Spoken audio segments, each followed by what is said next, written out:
So eto na nga mga boss, binulgar na ni Yuse Claire Castro mga boss, kakapasok lang na balita, nakakagulat to. Congressman Erice, nag-aabogado na kay BBM mga boss bumaliktad na siya sa mga Duterte. Nung nakaraan lang, maka Duterte pa to si Congressman Erice, pero ngayon, kay BBM na siya, nag-aabogado. Paano ba naman kasi? Tinawag na basura yung impeachment na pinail kay BBM.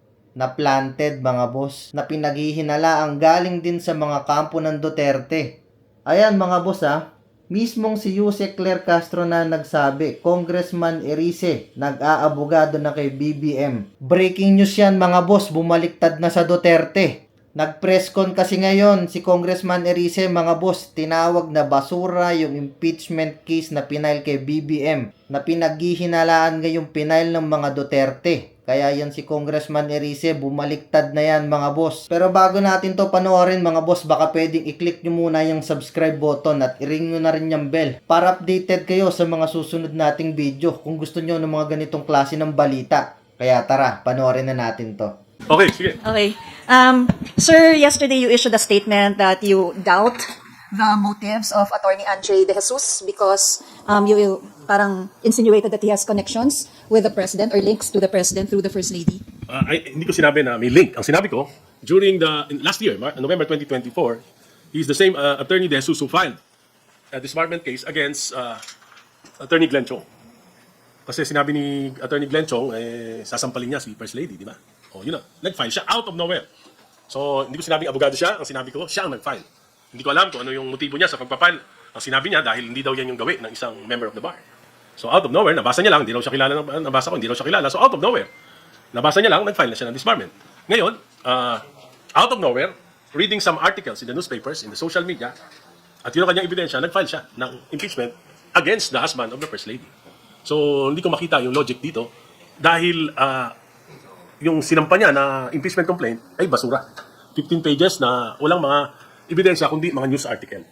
At sa tingin ko ay wala ito sa forma at walang substance yung kanyang i-final na impeachment complaint. Kung ako ang boboto sa Committee on Justice, hindi ako magdadalawang isip na i-dismiss ito. O, kita nyo mga boss sabi ni Congressman Erice basura daw yung impeachment kay BBM Ultimo sila, hindi nila bobotohan yan basura daw tuloy natin. Sir, dun sa pagkakaroon ng personal knowledge ng complainant, doon sa inirereklamo niya, meron bang ganong element dito? Wala akong makita. Kasi nga, he came from nowhere. Nagulat na lang tayo na mahilig siya mag-file kahit na, for example, hindi naman siya niya kliyente ang First Lady, pero nag-file siya ng disbarment case dun sa nambasto sa ating First Lady. Tingin ni Congressman Erice dito mga boss, yung unang nag-file ng impeachment pakawala lang ng ibang grupo Di pa natin masabi kung sino. Baka Duterte, malaman natin. Sir, Attorney De Jesus challenge you to a public debate? No need for that because I will confront him in the Committee on Justice. Baka malaman niya pa yung mga itatanong ko sa kanya pag nagdebate kami. Sir, tama bang sabihin na iniisip niyong pakawala siya ng Pangulo or Well, I don't know his motive, pero sana huwag mangyari. Kasi, alam mo, yung paggawa ng isang impeachment complaint, napakatagal niyan. May nag-imbita sa akin para maging endorsers, pero tumanggi ako. And sabi nga nila, they are preparing for the impeachment complaint. So, yung makabayan lang, they are also preparing for an impeachment complaint. Hindi madali ito. Nakita niyo naman siguro yung impeachment complaint against the Vice President kung gaano kakapal yung mga documents. Di ba? So, sana hindi mapigilan nitong impeachment complaint na ito yung mga susunod pang impeachment complaints. Kasi under the rules, may 10 days si Secretary General Jerapil to refer it to the Committee on Rules. Tapos may 3 days ang Committee on Rules as a speaker, then sa Committee on Rules. Pagkatapos, pag na-refer na ito sa Committee on Justice, ay wala nang ibang pwedeng makapag-file ng impeachment. Sana hindi ito mapigilan. Kung hindi naman mapigilan, magiging harmless itong impeachment complaint na ito, kahit na hindi maayos yung pagkagawa.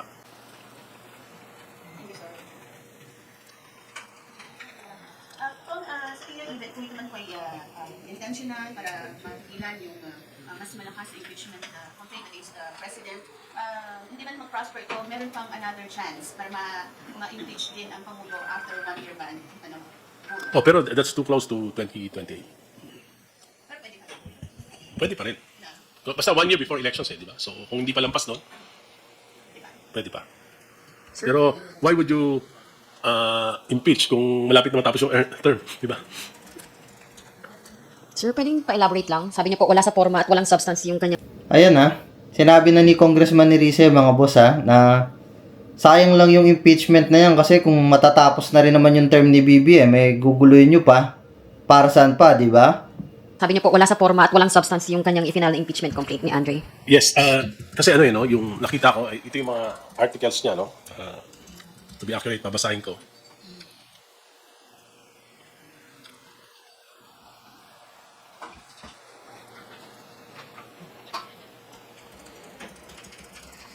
Culpable violation of the Constitution and betrayal of public trust. The complaint alleges that the President enabled the kidnapping and surrender of former President Rodrigo Duterte to the International Criminal Court. It would require a lot of documents. And to link the President. So, kung wala to, basura to. Ayan basura yung impeachment na pinal kay BBM mga boss dahil dun sa pagpapadala kay Duterte sa ibang bansa dahil dun sa kaso niya ng crimes against humanity. Ito pa mga boss. Graft and corruption. Allegations involve a systematic plunder of the national budget through unprogrammed appropriations and ghost flood control projects. It specifically cites a claim of 100 billion insertions in the 2025 budget for kickbacks. Ito yung sinabi ni Saldico. Wala naman dito si Saldico. Wala naman mga affidavit si Saldico. So, basura to. Ayan ito yung pangalawa mga boss. Yung sinabi ni Saldico naman ngayon, i-impeach din daw dun si BBM. Pero wala siyang affidavit na sinabi niya yun na sinumpaan niyan totoo. Kaya tinawag din ni Congressman Erice na basura. Ano pa? Ito pa mga boss. Unfitness for office, yung tungkol sa pagiging drug addict. No way naman na mapuprove to dahil hindi naman pwede natin pilitin si Presidente na magpa-drug test. At hindi naman pwede maging ebidensya yung testimony ni nung kanyang kapatid. So, basura ulit to. Tapos yung pangatlo, mga boss na pinail pa nila na impeachment kay BBM. Yung sinabi ni Senator Amy na gumagamit daw si Pangulo. Basura din daw yun. Mahirap yung patunayan sa korte kung wala ka namang katunayan na gumagamit nga. Abuse of power. The complaint alleges the creation of an independent commission for infrastructure was weaponized move and political allies and target enemies. I don't think that this is a impeachable offense. And number 5, failure to exercise veto power. Ito, pwede ito. Pero you have to attach a lot of documents. In fact, piniprepare ko sa study ko yung tungkol dito sa mga diversions and amendments and insertions. Piniprepare ko sa study ko yung tungkol dun sa yung effect ng yung general provision number 91, yung nailipat yung PDIC funds saka yung PhilHealth funds yung study baka kulang yung 50 pages. So ito yung buong complaint, 15 pages. I don't think that the complainant can prove the guilt of the president with just these news articles as evidences. Sorry. Ayan si Congressman Erice na nagsabi na mahirap patunayan yung mga bintang kay Pangulo lalo na kung ang pagbabasihan bali-balita lang na sa mga news. Kailangan dyan may ebidensya mga boss.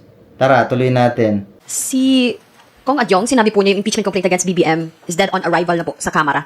Sinabi po niya, it is weak, unsupported by credible evidence, and unlikely to move forward in the House. Do you I feel the agree. same? I agree. Kindly respond, sir. I agree to the statement of Congressman Adjong. Dead on arrival na. Dead on arrival.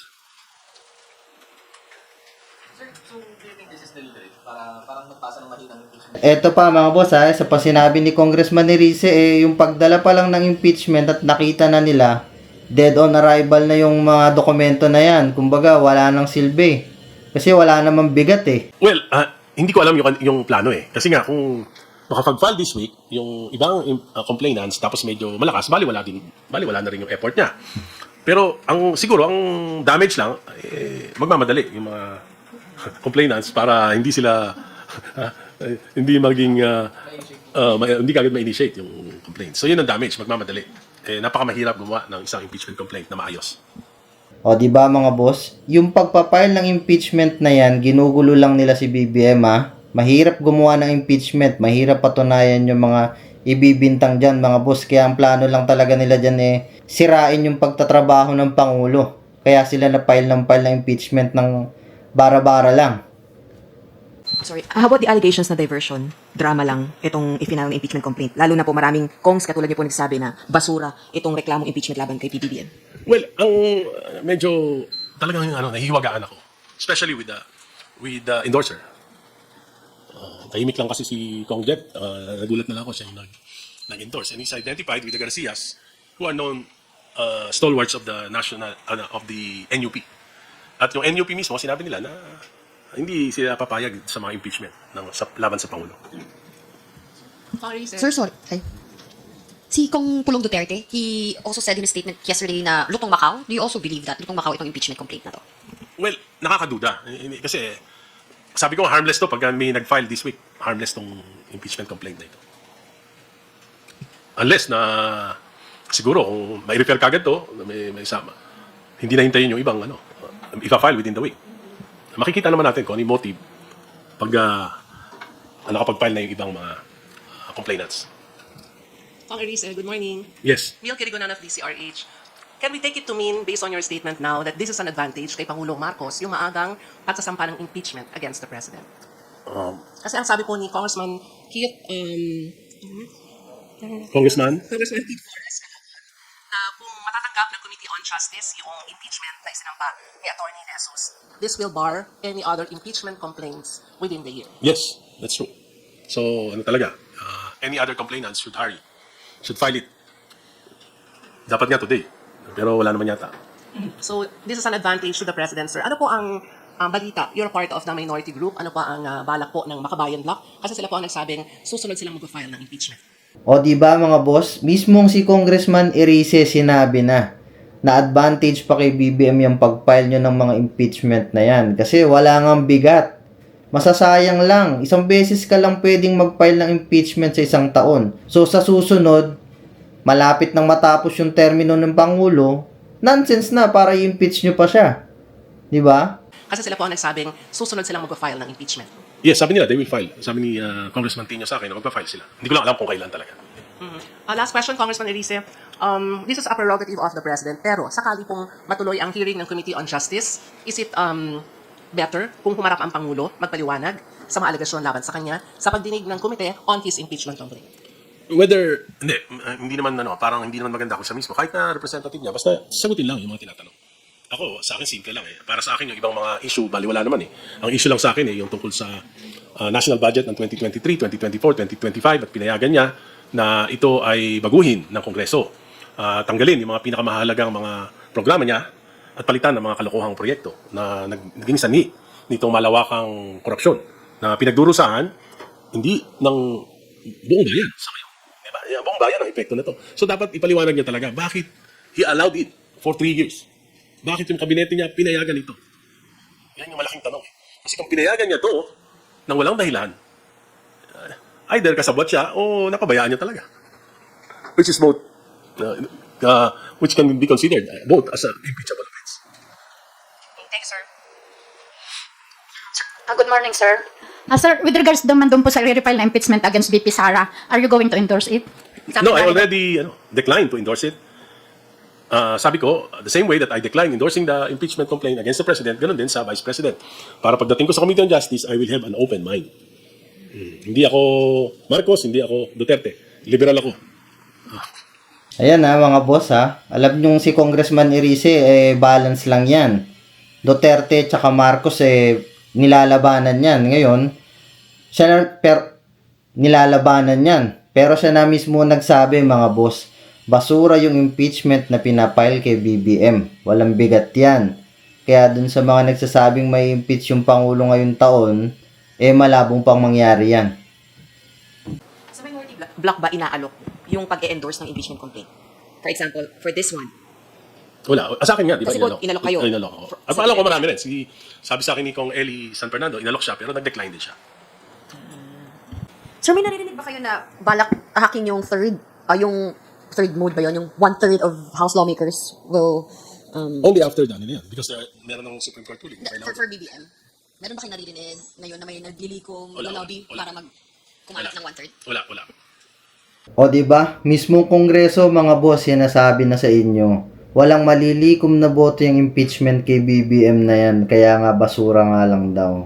Kung kayo tatanungin mga boss, anong masasabi nyo dyan sa presko ni Congressman Erice na inabogado niya na sa BBM, parang tinapos na agad yung impeachment, na walang bigat yung kasong pinail kay BBM. Mag-comment lang kayo dyan sa baba mga boss. Babasahin natin isa-isa.